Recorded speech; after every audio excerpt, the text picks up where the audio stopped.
संस्कृति प्रहार तो है डीजे, इसमें कोई दो मत नहीं है, लेकिन आज बड़ा बड़ा डीजे आके हमारी संस्कृति पे प्रहार हो रहा है, हमारी भाषा पे प्रहार हो रहा है, हमारे गीत और संगीत पे प्रहार हो रहा है। का कहना है कि अगर डीजे बंद होगा तो जिस लाउड स्पीकर से अजान होता है अजान को भी बंद करना पड़ेगा। इस पर क्या कहिएगा? डीजे का उपयोग आप करें अनाउंसमेंट के लिए करें, ना कि डीजे बजा के यहाँ पर आप माहौल को खराब करने का काम करें। यहाँ पर करें कि चाहे सरहुल हो या रामनवमी हो या कोई अन्य त्योहार हो, डीजे नहीं बजना चाहिए। सनातन धर्म के मानने वाले लोग उनका कहना है कि भाई सिर्फ रामनवमी में ही क्यों डीजे बंद होगा, डीजे बंद होगा तो सब त्योहार में डीजे बंद करिए। देखिए, डीजे बंद होना चाहिए कि जब डीजे बंद होगा रामनवमी में तो फिर सरहुल में होना चाहिए, मुहर्रम में भी होना चाहिए। डीजे का विरोध हम कर रहे हैं, हम तो डीजे का विरोध इसलिए कर रहे हैं। मिडिल ईस्ट में बढ़ते तनाव को लेकर भारत के पेट्रोल पंप और एलपीजी गैस सिलेंडर के एजेंसियों के बाहर लंबी लंबी कतारें लग रही है, लेकिन हमारे झारखंड में क्या चल रहा है भैया? डीजे बजेगा कि नहीं बजेगा? झारखंड विधानसभा का बजट सत्र चल रहा है। बजट सत्र के 11वें दिन सदन में हंगामा हो गया। सत्ता पक्ष और विपक्ष आमने सामने आ गए कि डीजे बजेगा कि नहीं बजेगा। इरफान अंसारी साहब ने इतना तक कह दिया कि अगर आपको डीजे बजाना है तो सुप्रीम कोर्ट का ऑर्डर लेकर आना पड़ेगा, जिसके बाद ने कहा कि अगर डीजे बंद होगा तो जिस लाउड स्पीकर से अजान होता है उस जो है लाउड स्पीकर को भी उतारना पड़ेगा। अजान आपको सिंपल तरीके से देना होगा। डीजे बजेगा कि नहीं बजेगा बहस का केंद्र बन गया। बाकी पेट्रोल मिलेगा कि नहीं मिलेगा, सिलेंडर गैस मिलेगा कि नहीं मिलेगा, इस पर चर्चा नहीं हो रही है। डीजे बजेगा कि नहीं बजेगा इस पर चर्चा हो रही है। आपको बता दें कि ठीक एक सप्ताह बाद आदिवासियों का सबसे बड़ा त्योहार, प्रकृति का पर्व सरहुल आ रहा है। हमारे साथ इसी मुद्दे पर बातचीत करने के लिए केंद्रीय सरना समिति के सदस्य हैं अमर तिर्की जी। अभी इन्हीं के संगठन से निशा भगत ने रिजाइन दिया है। तो चलिए दादा से बात करते हैं। दादा, झारखंडी जोहार रहेगा आपको। सबसे पहले भोकाल टीवी के माध्यम से तमाम झारखंड के समस्त जनता को आने वाले सरहुल के लिए बहुत बहुत शुभकामनाएं, हार्दिक बधाई। दादा, झारखंड में रामनवमी पे डीजे बजेगा कि नहीं बजेगा इसको लेकर पूरा बहस छिड़ गया है। सत्ता पक्ष और विपक्ष आमने सामने आ गए हैं, क्या कहिएगा इस पे आप? ये झारखंड की जनता का दुर्भाग्य है कि झारखंड के सबसे बड़ा पंचायत, महापंचायत, विधानसभा में अगर ये डीजे वाली बात आती है तो ये कहीं ना कहीं ये जनता का छला जा रहा है और दुर्भाग्य की बात है।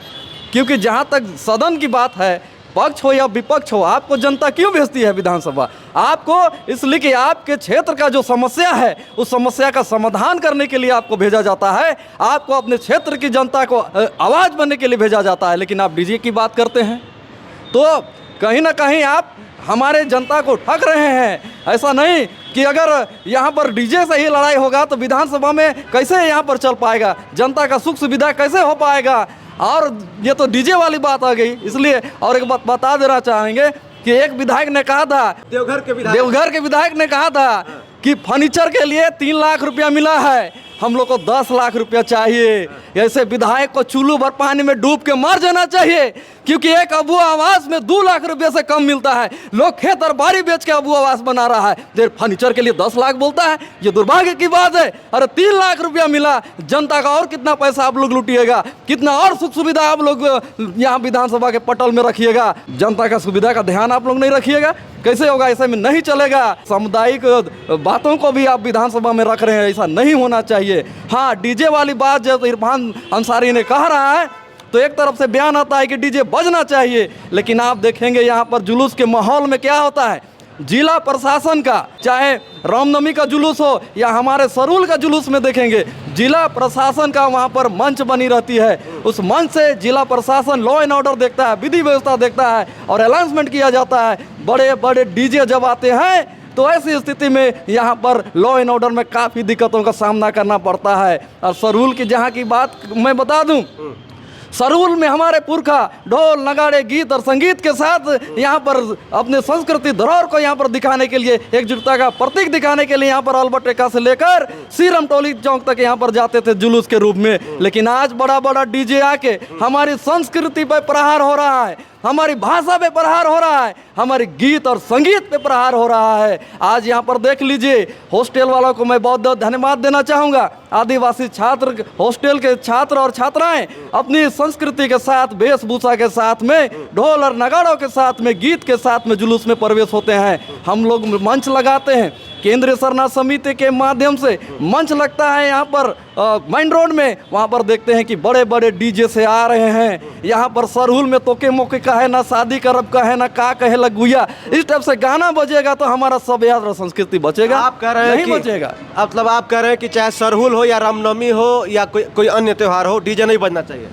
डीजे का उपयोग आप करें, एलाउंसमेंट के लिए करें। आप लोगों जो जुलूस में आता है उसकी सुरक्षा रक्षा के लिए आप करें, ना कि डीजे बजा के यहाँ पर आप माहौल को खराब करने का काम करें। यहाँ पर साउंड ध्वनि प्रदूषण इतना होता है कि ना जाने कितने लोग पेशेंट जो है अगल बगल के अस्पतालों से दिक्कत होना पड़ता है। एम्बुलेंस फंसी हुई रहती है डीजे के चलते। हम बता दे रहे हैं कि जान माल का भी खतरा है। 1 तला 2 तला 3 तला डीजे, बड़ा से बड़ा डीजे आता है, और किसी प्रकार से अगर गिर जाएगा तो कहीं ना कहीं भारी नुकसान का, जान माल का हानि हो जाएगा, समाज का हानि हो जाएगा। इस चीज को समझना चाहिए। रामनवमी का बात बताते हैं तो रामनवमी में आप जुलूस निकालिए, शांतिप्रिय जुलूस निकालिए, और आप डंका का निकालिए, केसियो का निकालिए, बेंजो का निकालिए, ढोल और नगाड़ा का यूज कीजिए। देखिए कितना बढ़िया होता है, माहौल कितना बढ़िया रहता है वहाँ पर। जो रामनवमी अखाड़ा के लोग हैं, जो हिंदू समाज के लोग हैं, जो सनातन धर्म के मानने वाले लोग हैं, उनका कहना है कि भाई सिर्फ रामनवमी में ही क्यों डीजे बंद होगा? डीजे बंद होगा तो सब त्यौहार में डीजे बंद करिए।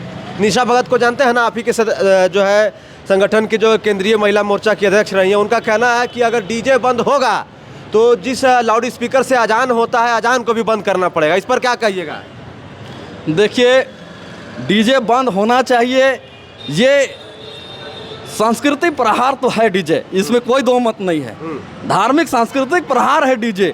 लेकिन जहाँ तक अनाउंसमेंट की बात होती है, अगर हम किसी मंदिर को कह दें कि शाम में आप भजन नहीं बजाइए, सुबह में भजन नहीं बजाइए, या मस्जिद को कह दें कि हम आप अनाउंसमेंट मत कीजिए, तो इसके माध्यम से कहीं ना कहीं धार्मिक भावना को ठेस पहुंचती है और जनमानस को हानि होती है। ऐसा नहीं है कि डीजे का प्रयोग उतना ही कीजिए जितना कि आप यहाँ पर समाज में उसको स्वीकार कर सके, संस्कृति का प्रहार ना हो, धार्मिक का प्रहार ना हो। इस तरह से आप धार्मिक संगठन का हम तो कहते हैं कि अपील है कि आप नगाड़ा और ढोल बजाइए ना। पहले ताशा पार्टी कितना बढ़िया, आज ना डीजे है। हमको लगता है कि विगत अभी 5-7 साल से है, उससे पहले आप देख लीजिए कभी भी दंगा फसाद नहीं होता था। सब लोग उसमें, देखिए डीजे आने से क्या हुआ कि जो गांव का लोग में कलाकारी था, जो लोग बेंजो बजाना जाते थे, जो केसियो बजाते थे, जो ढोल बजाते थे, जो ताशा बजाते थे, आज कहीं ना कहीं हमारा स्किल क्षेत्रीय लोगों का कम हो गया है। इसका प्रारूप डीजे ले लिया है। निशा जी जो कह रहे हैं उससे आप उस पर क्या कहिएगा? निशा जी की बातों से आप कितना सहमत हैं या असहमत हैं? देखिए, उसकी बात तो है, वो व्यक्तिगत है। अब उनको दिक्कत होता होगा तो कोई दिक्कत नहीं। कहना है कि अजान होता है तो हम सो नहीं पाते हैं, बंद होना चाहिए लाउड स्पीकर। आपका क्या कहना है? किसी का व्यक्तिगत अगर परेशानी में अगर धार्मिक संस्था को ठेस पहुंचता है तो ये तो दुर्भाग्य की बात है। देखिए, अनाउंसमेंट होने से क्या होता है कि मान के चलिए मंदिर में बज रहा है, भजन और कीर्तन बजता है, तो भजन कीर्तन बजने से शाम के समय में मानसिक अवस्था में लोग टहलते हैं, घूमते हैं, तो मानसिक अवस्था ठीक होता है। अजान के माध्यम से बता दे रहे हैं, केवल मुसलमान भाइयों लोग का ही लाभ नहीं होता है। जितना भी खेत बाड़ी में काम कर रहा है लोग, किसान वर्ग का लोग, आप जाके देखेंगे तो अगर 4 बजे का अगर होता है, अजान होता है, तो सब लोग तैयार हो जाते हैं कि चलो अब उठो, अब अजान हो गया है, अब खेती बाड़ी करने का हम लोग का समय हो गया है, अब हल जोतने का समय हो गया है, हम लोग नाश्ता पानी करके हम लोग निकल जाएंगे। तो ये केवल मुसलमान समुदाय को ही अजान के रूप में देखेंगे तो नहीं। आप दोपहर में देखिएगा तो जब लंच होता है उस समय मुसलमान समाज का ऐलान होता है, तो जो काम करते हैं खेत में, पहले घड़ी तो नहीं था, तो काम जो करते हैं वो कहता है कि चल अजान हो गलो, अब हम लोग का खाने का समय हो गया। तो इस तरह से हम देखते हैं कि पूरे समाज को एक संदेश देने का काम करता है। तो ऐसा हमको नहीं लगता है कि समाज में द्वेष फैलेगा और इसमें किसी भी लोगों को परेशानी होगा, समाज के लोगों को परीशानी नहीं होनी चाहिए। मेरा बस इतना ही सवाल है कि जब डीजे बंद होगा रामनवमी में, तो फिर सरहुल में होना चाहिए, मुहर्रम में भी होना चाहिए। डीजे का विरोध हम कर रहे हैं। हम तो डीजे का विरोध इसलिए कर रहे हैं कि आप केवल अनाउंसमेंट के लिए लगाएं, आप सरहुल में लगाएं, अनाउंसमेंट के लिए लगाएं, आज रामनवमी में लगाएं, अनाउंसमेंट में लगाएं, और मुहर्रम में लगाएं, अनाउंसमेंट के लिए लगाएं। आप तो यहाँ पर देख लीजिए कि जैसे जैसे समाज में पैसा आ गया है, पहले गरीब आदमी था, मुहर्रम नहीं होता था का, पहले सरहुल नहीं होता था, पहले रामनवमी नहीं होता था, पहले सब होता था। और ये कंपटीशन है कि एक समाज के साथ में दूसरे समाज से हम कैसे सर्वश्रेष्ठ बने, अपने धर्म को कैसे सर्वश्रेष्ठ बैठाएं। ये कहीं ना कहीं समाज को गड्ढे में ले जा रहा है। कोई भी धार्मिक संगठन का लोग ये गड्ढे में ले जा रहा है। ये कि इस पर चर्चा जब सदन में होने लगा तो ये दुर्भाग्य है, बताइए। वही तो राज का दुर्भाग्य है। अब वह यहाँ पर रोजगार के लिए लोग मर रहा है, कितना वैकेंसी अभी नहीं क्लियर किया है, शिक्षक का वैकेंसी लटक गया है यार, वृद्धा विधवा का पेंशन अभी लटक गया है, अबुआ आवास का पैसा लटक गया है, और यहाँ पर मैया सामान का पैसा तो धड़क धड़क करके आता है। अरे राज्य में कैसे होगा? चर्चा इस बात की होनी चाहिए कि राज्य का इंफ्रास्ट्रक्चर कैसे होगा, स्वास्थ्य कैसे मजबूत होगा, शिक्षा कैसे मजबूत होगा, रोजगार कैसे क्रिएट होगा। यहाँ पर जाके अपना वेतन बढ़ाने को लेकर, फर्नीचर बढ़ाने को लेकर, तो डीजे बजाने को लेकर लड़ाई होता है। दुर्भाग्य की बात है, और नौजवान जान रहा है, जिस दिन नौजवान जग गया, धार्मिक और सांस्कृतिक और राजनीतिक में भी पकड़ रखेगा, ऐसे नेताओं को बैकफुट में भेजने का काम करेगा। धार्मिक आधार पर राजनीति नहीं चलता है। समाज के दुख दर्द को सभी समाज को लेकर राजनीति करना चाहिए, और राज्य के सर्वोच्च हमारे पंचायत में ऐसी आवाज़ नहीं होनी चाहिए जिससे धार्मिक भावना को ठेस पहुंचे। हमारे साथ बातचीत करने के लिए अभी मौजूद थे अमर तिर्की जी, केंद्रीय सरना समिति के सदस्य हैं। झारखंड वासियों और देशवासियों, अगर आप वीडियो देख रहे हैं तो आप हमें बताइए कि आपके हिसाब से डीजे बजना चाहिए कि नहीं बजना चाहिए। जोहार, नमस्कार।